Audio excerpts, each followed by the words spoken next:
अस्सलाम वालेकुम प्यारे वीवर्स, अल्लाह पाक सबको खुश और आबाद रखे।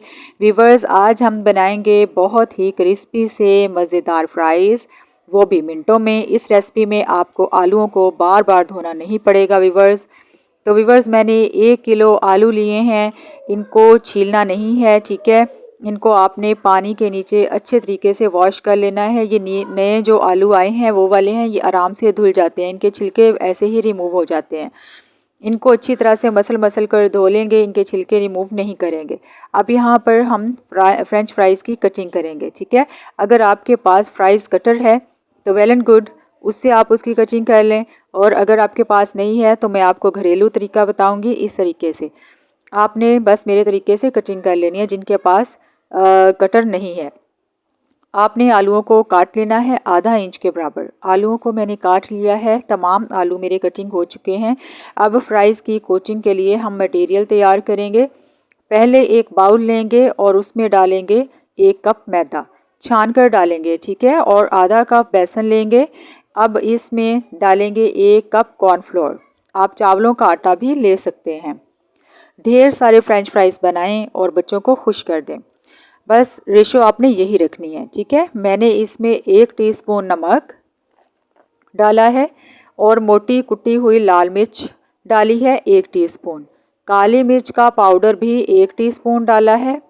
फ्रेंच फ्राइज़ की खुशबू और जायका बढ़ाने के लिए मैं डालूंगी 1 टीस्पून लहसुन का पाउडर। इसके अलावा मैं इसमें डालूंगी बेकिंग पाउडर। ये देखें, ये बेकिंग पाउडर की डिब्बी है, मीठा सोडा नहीं है। ये डालेंगे हम इसमें 1 टीस्पून। हाफ टी स्पून हम इसमें लेमन जूस डालेंगे। वीवर्स, ये डालना बहुत ज़रूरी है, इससे क्रिस्पीपन आएगा। अब डालेंगे 1 अदद इसमें अंडा, ठीक है। और बीटर की मदद से हम इसमें चलाते जाएंगे और हम इसमें पानी डालकर इसको मिक्स कर लेंगे, ठीक है। इस तरीके से आपने इसको मिक्स कर लेना है। थोड़ा थोड़ा पानी डालते जाएं और मिक्स करते जाएं वीवर्स। ना इसको बहुत ज़्यादा पतला करना है और ना ही बहुत गाढ़ा रखेंगे, बस दरमियाना होना चाहिए ये इस तरह का। ये देखें, बीटर ना ही बहुत ज़्यादा पतला है और ना ही बहुत ज़्यादा गाढ़ा है, ठीक है। इस तरह से आपने इसको तैयार कर लेना है। ऑयल को मैंने चूल्हे पर पहले ही गर्म होने के लिए रख दिया था, मीडियम लो फ्लेम पर, ठीक है। ऑयल मेरा अच्छे तरीके से गर्म हो चुका है वीवर्स। अब हम क्या करेंगे जी, फ्राइज़ को सबसे पहले हम अच्छे तरीके से कोट कर लेंगे और जल्दी जल्दी से एक एक फ्राइज़ उठाकर हम ऑयल में डालते जाएंगे। आंच आपने मीडियम लो फ्लेम ही रखनी है इसकी, ठीक है। कढ़ाई में डालने के बाद आपने इसको 1 से 2 मिनट के लिए बिल्कुल नहीं छेड़ना। उसके बाद इनको मैं पलट दूंगी। जब आप देखें कि इसका हल्का लाइट ब्राउन कलर आ गया है तो हम इसको पलट देंगे वीवर्स। 3 मिनट तक हम इनको फ्राई करके बाहर निकाल लेंगे। मैं इनको दोबारा भी फ्राई करूंगी, जिससे फ्राइज़ का मज़ा जो है वो दोबाला हो जाएगा। इसलिए हम तमाम फ्राइज़ को 3 मिनट के लिए एक बार फ्राई कर लेंगे, फिर इनको निकाल कर एक साइड पर रख देंगे, ठीक है। अब हम इन फ्राइज़ को निकाल कर एक अलग प्लेट में डालकर अलग रख देंगे। ये लॉन्ग टाइम के लिए क्रिस्पी रहेंगे, बिल्कुल भी नरम नहीं पड़ेंगे इंशाल्लाह। ये तो मैं आपको गारंटी देती हूँ।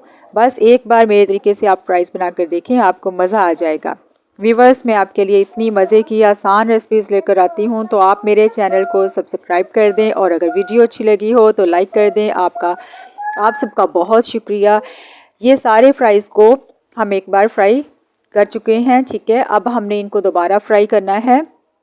दोबारा फ्राई करने के लिए वीवर्स आपने ऑयल को फुल गरम कर लेना है। अब हम इसमें डालेंगे तमाम फ्राइज़ को। माशाल्लाह से ये देखें कितना खूबसूरत गोल्डन कलर आ गया है। ये एक मुनफरिद और जायकेदार रेसिपी है, एक यूनिक रेसिपी है। पहले भी बहुत ज़्यादा आपके साथ फ्राइज़ की मैंने रेसिपीज शेयर की हैं, लेकिन ये एक अलग रेसिपी है, ठीक है।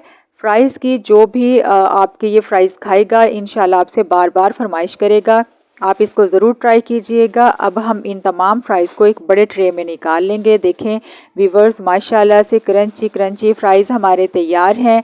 बनाएं और मज़े लेकर खाएं। मिलते हैं एक नई वीडियो में, तब तक के लिए अल्लाह हाफिज़।